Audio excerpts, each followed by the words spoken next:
আজকে ঐতিহাসিক ৭ই নভেম্বর উপলক্ষে আয়োজিত এই আলোচনা সভা সম্মানিত সভাপতি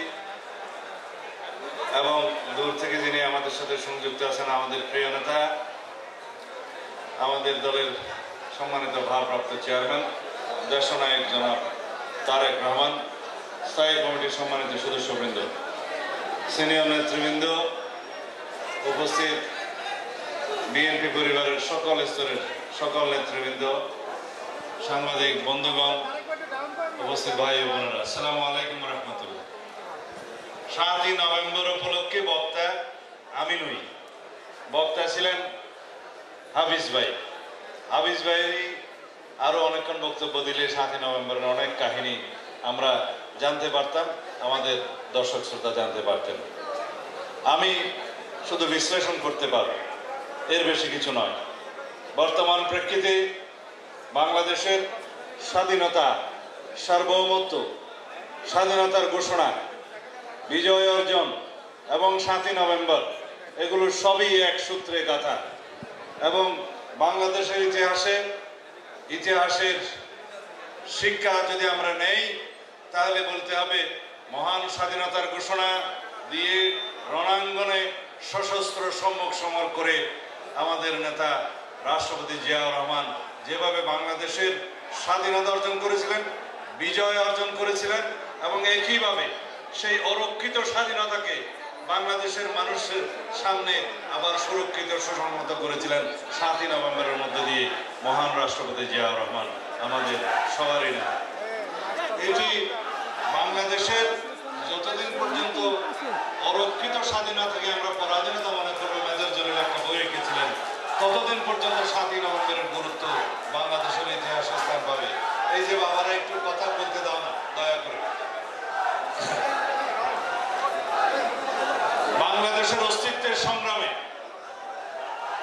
যদি আমি শুরু করি 1947 সালের গণ ঐক্য, 1952 সালের গণ ঐক্য, ছাত্র গণ ঐক্য, ৬২ সালের ছাত্র আন্দোলনের ছাত্র জনতার গণ ঐক্য, 69 সালের গণ অভ্যুত্থান, 1971 সালের ছাত্র জনতার সকল মানুষের গণ ঐক্যের শক্তি, 1990 এর গণ ঐক্যের শক্তি, সেই গণ ঐক্যের শক্তি পুনর্বার বাংলাদেশের মানুষ পেয়েছে সেই ৫ই আগস্টের ছাত্র গণ অভ্যুত্থানের মধ্য দিয়ে।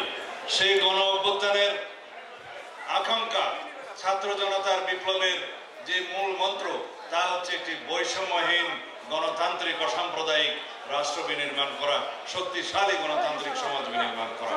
আজকে সেই শক্তিশালী সমাজ বিনির্মাণ করার পথে এই সরকার যেভাবেই হোক বাংলাদেশের সকলের একটি ম্যান্ডেট নিয়ে আমাদের সামনে সংস্কারের কার্যক্রম নিয়ে আসে, উপস্থাপন করছে। শুধু দুটি কথা বলবো, সংস্কার একটি চলমান প্রক্রিয়া।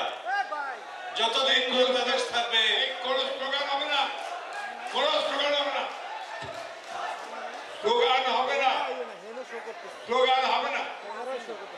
যতদিন বাংলাদেশ থাকবে, বাংলাদেশ রিপাবলিক থাকবে, বাংলাদেশের সংবিধান থাকবে, বাংলাদেশের মানুষ থাকবে, এই সমাজ সংস্কারের মধ্য দিয়েই যাবে।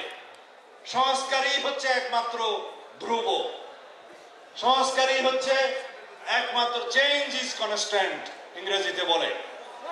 সেই সংস্কারকে আমরা যদি এখন একমাত্র কর্তব্য বর্তমান সরকারের কাছে দিয়ে দিই ভুল হবে। সংস্কারের রূপরেখা, সংস্কারের গাইডলাইন, সংস্কারের ফ্রেমওয়ার্ক, সংস্কারের সুপারিশসমূহ এই জাতীয় সংস্কার কমিশনের মাধ্যমে স্টেক হোল্ডার হিসেবে, জনগণের প্রতিনিধি হিসেবে রাজনৈতিক দলের মাধ্যমে পাবে। সেটা সেই সংস্কার সমূহের অধিকাংশই যখন ঐক্যমতে পৌঁছাবে, অনেকগুলো সংস্কারের বিষয়ে সেই সংস্কারগুলো গৃহীত হবে, কিন্তু বাস্তবায়নের শুরু এই সরকার করতে পারে, সমাপ্তি নয়।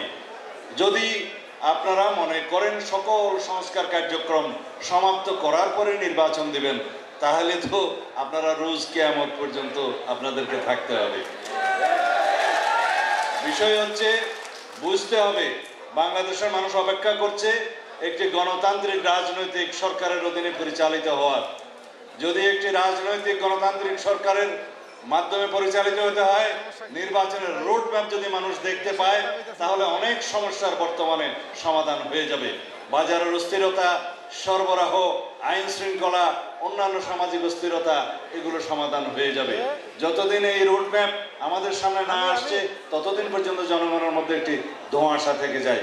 গেল সংস্কার, নির্বাচন এবং প্রস্তুতি এবং সংস্কারের কার্যক্রম একই সাথে চলতে তো বাধা নাই। এই নির্বাচন কমিশন গঠনের আইনটি স্থগিত করে অনেক আগে নির্বাচন কমিশন গঠন করা যেত, তারপরেও দেরিতে হলেও শুভস্য আপনারা এই নির্বাচন কমিশন গঠন এবং নির্বাচনের প্রস্তুতি, ভোটার তালিকা সহ যাবতীয় কার্যক্রম শুরু করে একই সাথে নির্বাচনের রোডম্যাপ প্রদান করে বাংলাদেশের জনগণের সামনে আপনারা নির্বাচনের একটি রোডম্যাপ দেবেন, সেই আশা আমরা করতেই পারি। বাকি অনেক কথা বলার আছে, সিনিয়র বক্তব্য দেবেন, আমি আর বিশেষ বক্তব্য রাখলাম না। শুধু একটি সংবাদ আমি আমাদের সকলের জন্য, জাতির জন্য দিতে চাই। যদি সংবিধান সংস্কার সংশোধনের কথা বলেন, কেউ কেউ পুনর্লেখনের কথা বলেন, কেউ কেউ নতুন সংবিধানের কথা বলেন, সংবিধান তো একটি লাগবে। এখন সেই সংবিধান যেটা রিপাবলিক হিসেবে 1971 সালে আমরা পেয়েছিলাম, তার অধীনে যে সংবিধান আছে সেই সংবিধানের প্রয়োজনীয় গণতান্ত্রিক সংস্কারের মধ্য দিয়ে যেই সংশোধনী হবে সেটাই বাংলাদেশের মানুষ গ্রহণ করবে পরবর্তী সংসদে। সেটা যত তাড়াতাড়ি আপনারা বুঝবেন তত মঙ্গল। খুদা হাফেজ। আমাদের মাঝে উপস্থিত রয়েছে